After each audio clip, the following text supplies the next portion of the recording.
A very good morning, students. This is Vibhas Tiwari. I welcome you all in this video lesson. Let's learn something new. Today it is 30th, 30th of December, Thursday, and we are studying your social science class 10th CG board.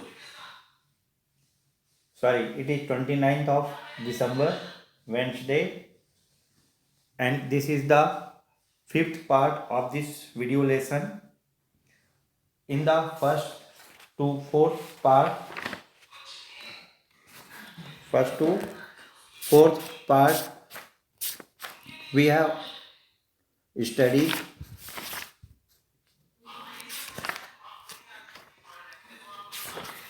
introduction part of your lesson 10, end of colonialism and the Cold War, international political scenario after the Second World War, nationalist movements in the colonies, and some examples of decolonization. We have studied about India and Indonesia. In this part, we will study about Vietnam. Just I want to remind you the methodology. Here you will get line by line Hindi interpretation of your book so that you will be familiar with the content material before your teacher teaches in the classroom. It will be very helpful to you and you will be reading from your book. Don't read from the screen. Get ready with pen and paper and open page number 134 from your book. I hope everyone is ready. Let's start. Some examples of decolonization about Vietnam. Vietnam's freedom struggle is a 20th century epic. यानी Vietnam का स्वतंत्रता संघर्ष 20वीं सदी की महान गाथाओं में से एक है. देखिए difference. Vietnam freedom struggle is a 20th century epic, यानी वियतनाम का स्वतंत्रता संघर्ष 20वीं सदी की महान गाथाओं में से एक है. There what is the speciality? प्रमुख बात क्या है जो अलग बनाती है? The Vietnamese mostly poor peasants waged a long and formidable war against the world's two most powerful nations to gain their freedom.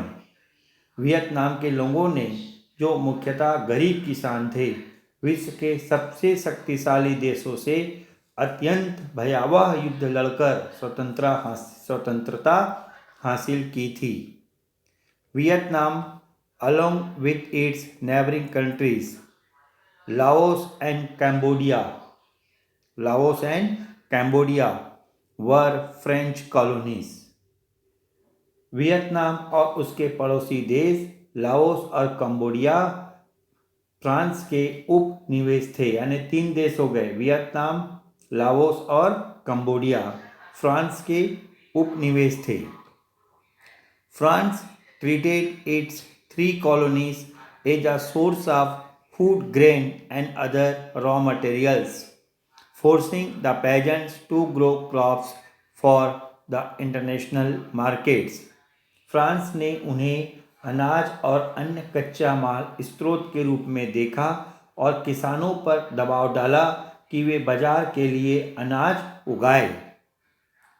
During the Great Depression of 1929, when food grain prices fell drastically in the global markets, the indebted peasants of Vietnam were forced to sell their land to moneylenders and big landowners, then cultivate their own land as tenants. 1929 की महामंदी के कारण अनाज की कीमत कम होती गई और किसान अपनी ज़मीन साहूकारों व जमींदारों को बेचने लगे और अपने ही जमीन पर बटाईदार बनते गए। The French rulers did not want an educated middle class to emerge in its colony, so it did not allow colleges and universities to be established in the country. उपनिवेशी शासक वहाँ एक शिक्षित मध्यम वर्ग को पनपने नहीं देना चाहता था और वहाँ किसी प्रकार का विश्वविद्यालय खुलने नहीं दिया। The Vietnamese had to go to France to pursue higher education. उच्च शिक्षा प्राप्त करने के लिए फ्रांस जाना पड़ता था। Despite the restrictions, a fairly large number of people were able to pursue their education abroad and return home. फिर भी अपने प्रयास से कई लोग शिक्षा प्राप्त करके विदेशों में पढ़कर स्वदेश लौट रहे थे। During the Second World War, Japan captured Vietnam. द्वितीय विश्व युद्ध के दौरान जापान ने वियतनाम पर कब्जा किया। The nationalist Vietnamese launched the Viet Minh movement under the leadership of communist ideologue Ho Chi Minh with the support of the USSR. इसी बीच वियतनाम के राष्ट्रवादियों ने सोवियत संघ की मदद से वियत मिन्ह आंदोलन को प्रारंभ किया था। When Japan faced defeat in the war in 1945, the Viet Minh formed an army under the command of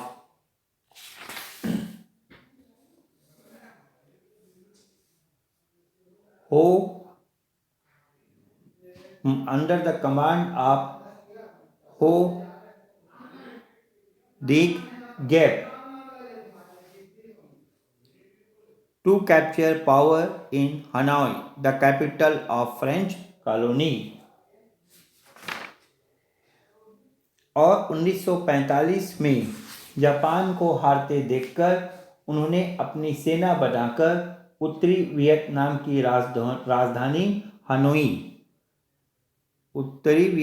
की राजधानी हनोई पर अधिकार कर लिया।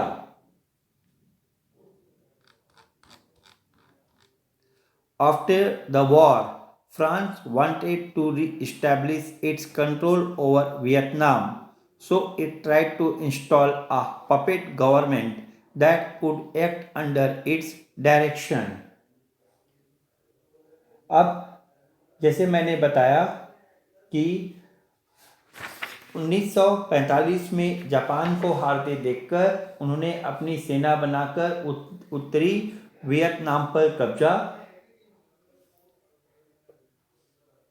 वियतनाम की राजधानी हनोई पर अधिकार कर लिया और उनके नेता थे साम्यवादी विचार के हो ची मिन्ह और सेनापति ओ Nugen जियप।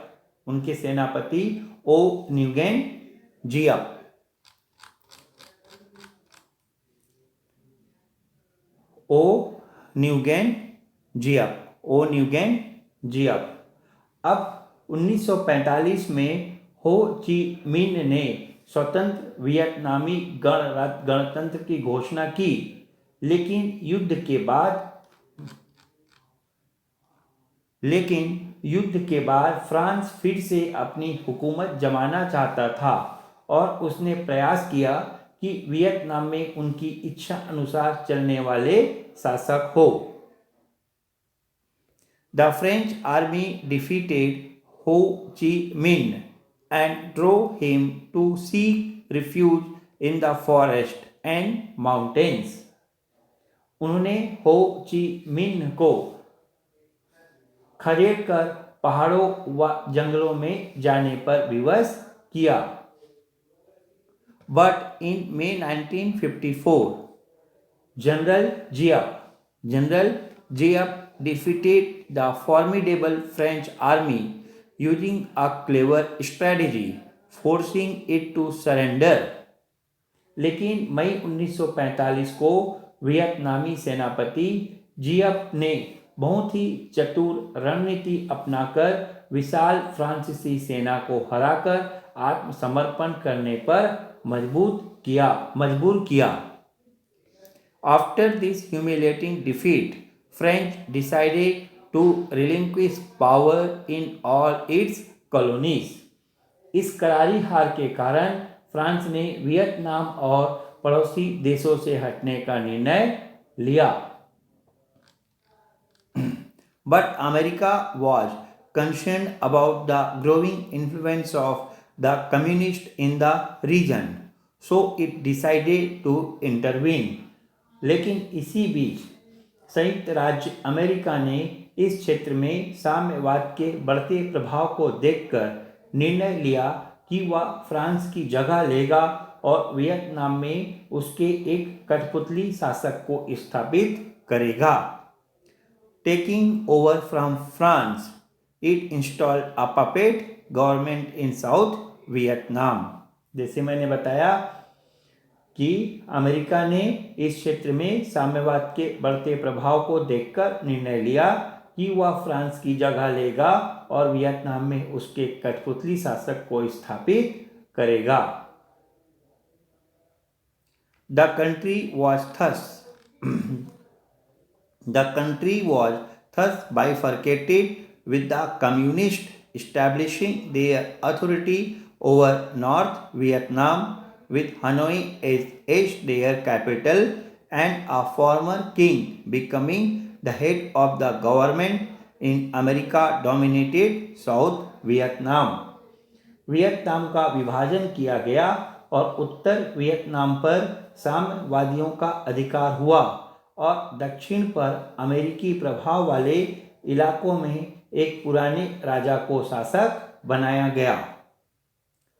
The American deployed their army in South Vietnam on the plea of saving the government. दक्षिण अमेरिका ने दक्षिण वियतनाम को बचाने के बहाने वहां अपनी सेना तैनात की। Communist controlled North Vietnam launched a land reform program, abolishing feudal landlordism and making the peasants the tillers of the land, with an upper limit being set on how much land a peasant could own. Uttar Vietnam में जहां साम्यवादी Vietnam का नियंत्रण था, विस्तृत भूमि सुधार कार्यक्रम अपनाया गया। इसके तहत वहां जमींदारी प्रथा समाप्त करके जोतने वाले किसानों को जमीन का मालिक बनाया गया और हर किसान कितनी जमीन रख सकता है इसकी सीमा बांध दी गई। Thousands of feudal landowners were killed and their property was confiscated during the implementation of this law, with the poor peasants and landless labor becoming owner of their land after many generations. इस कानून का क्रियान्वयन करते समय हजारों जमींदार मारे गए और उनकी संपत्ति जब्त की गई। इसका कुल नतीजा यह हुआ कि सदियों बाद वियतनाम के गरीब किसान और भूमिहीन मजदूर जमीन के मालिक हो गए। They became the staunchest supporters of the Viet Minh. अब ये किसान वियत मिन्ह के सबसे मजबूत समर्थक बन गए। Viet Minh soon became a pawn in the competition between the America and the USSR. America और सोवियत संघ के बीच स्पर्धा में अब वियतनाम एक मोहरा बनने लगा।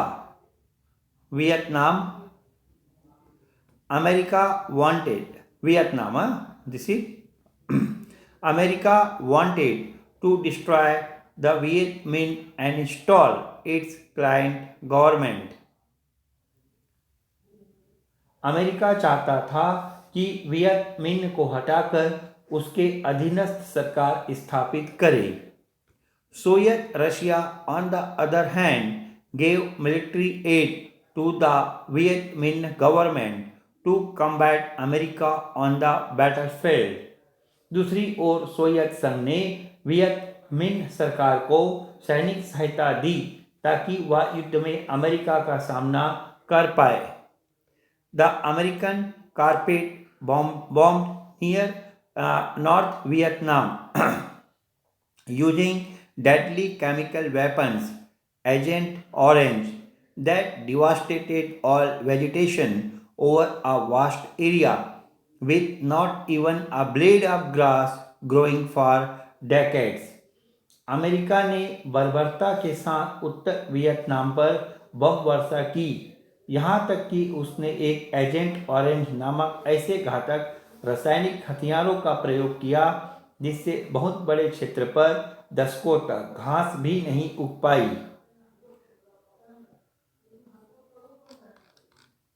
The horrifying pictures of this merciless devastation of life and property beamed by the media stunned the world, while the Vietnamese continuing to fight America despite the devastation. लोगों को क्रूरता से मारने वाली बम वर्षा की तस्वीरों को देखकर दुनिया दहल गई. वियतनाम के लोग भी बहुत दृढ़ता और बहादुरी के साथ लड़े. Thousands were killed on both sides. दोनों ओर हजारों लोग मारे गए. Gradually, the common citizens of USA began opposing what they perceived as a senseless war, with thousands participating in anti-war protests across the American continent. धीरे धीरे America के लोगों में इस युद्ध के प्रति विरोध बनने लगा.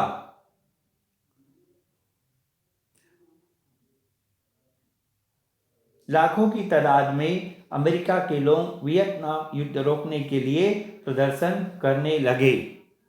Many of them were veterans of the war who had seen the senseless killing and were revolted by them. इसमें वे लोग शामिल थे जो वियतनाम में लड़े थे और उसकी क्रूरता से दुखी थे. They demanded that America withdraw from the war.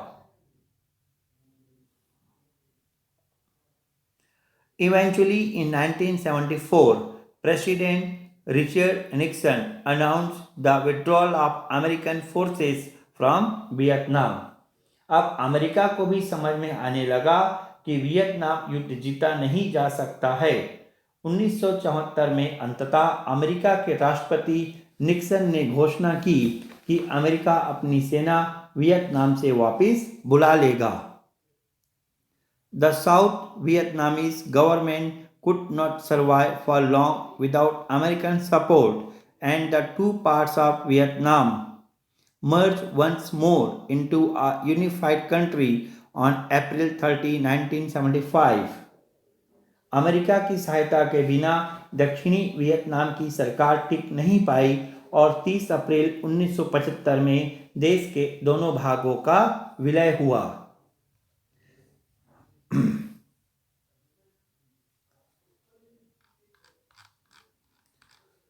Vietnam, the South Vietnamese government could not survive for a long without American support, and the two parts of Vietnam merged once more in a unified country on April 30, 1975. Vietnam established parliamentary democracy, but it extended recognition only to the Communist Party and all its allies. जैसे आपको मैंने बताया, America की सहायता के बिना दक्षिणी Vietnam की सरकार टिक नहीं पाई और 30 अप्रैल 1975 में देश के दोनों भागों का विलय हुआ. वियतनाम में संसदीय लोकतंत्र स्थापित हुआ, मगर वहां पर केवल साम्यवादी दल और उसके सहयोगियों की ही मान्यता है. So there was no multi-party democracy with the communists controlling every facet of government and limiting citizens' rights. अर्थात वहाँ बहुदलीय लोकतंत्र स्थापित नहीं हुआ. राज्य के हर अंग पर साम्यवादी दल का वर्चस्व है और नागरिकों का अधिकार भी सीमित है. Thus, Vietnam could not transition to a fully democratic country. अर्थात वियतनाम एक पूर्ण लोकतांत्रिक देश नहीं बन पाया. So, my dear students, some questions for you. Question number 1. What similarities and differences do you see in the national movements in India and Vietnam? Bharat और Vietnam के राष्ट्रीय आंदोलनों में आप क्या समानता व अंतर देख पाते हैं? Second question. What impact did the rivalry between USA and USSR have on Vietnam? America और सोवियत संघ की आपसी स्पर्धा का वियतनाम पर क्या प्रभाव पड़ा? What was the importance of land reform in Vietnam's freedom movement? Vietnam के स्वतंत्रता आंदोलन में भूमि सुधार का क्या महत्व था? My dear students, one more thing I want to tell you is that after reading the above paragraph, if you are really interested to improve your writing skill and enhance your knowledge, the best method is after reading, try to write the answers of this question on the basis of your understanding. And second, you should prepare 1 or 2 minute speech. For example, you have studied this decolonization process of Vietnam. Now, the first question, what similarities and differences do you see in national movements in India and Vietnam? Now, you are familiar with the national movements in India and Vietnam. On this basis, just prepare 1 minute or 2 minute, minimum 1 minute speech and deliver that speech so that your communication skill will also increase and you will develop a fantastic ability to express your thoughts and you will enhance your writing skill also. Most of the students do not practice these kinds of tasks, but if you want really achieve something in the academic field, you need to pay attention to this aspect very sincerely. With this message, I want to say goodbye to you. See you again on the next video lesson, and in the next video lesson, I will deal with about Africa, decolonization process in Africa. Till then, goodbye.